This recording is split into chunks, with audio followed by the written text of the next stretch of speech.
It's strange that when music lovers speak about the great prodigies of music, they don't ever seem to fix on Franz Schubert.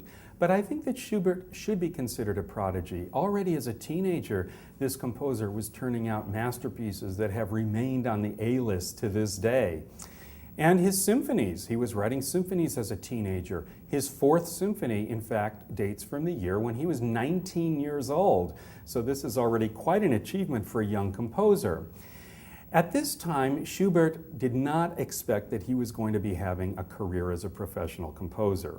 In fact, he was working as a school teacher in a private school that his father was running, and somehow, in between all of his duties as a school teacher, he was managing to churn out compositions in his spare time, over 300 of them, while he was serving as a school teacher, and one of them was this Fourth Symphony, the so-called Tragic Symphony, which is a title that Schubert actually wrote on the music. Very often, nicknames of symphonies come later. They're given by an editor or by the public in general, by acclaim. But in this case, Schubert gave the nickname Tragic Symphony to this piece.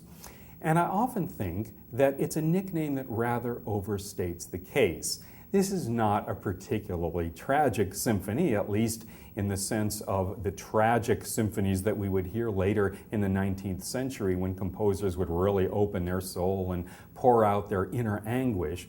Instead, it's more derived from the Sturm und Drang tradition of Haydn and Mozart, especially Mozart's 40th Symphony, the G minor symphony, which Schubert admired very deeply, and that seems to be the inspiration for this Fourth Symphony. One of the great tragedies of Schubert's short career is that he had so few opportunities to hear his major works performed at all, let alone by really professional ensembles. And that was certainly the case with his symphonies.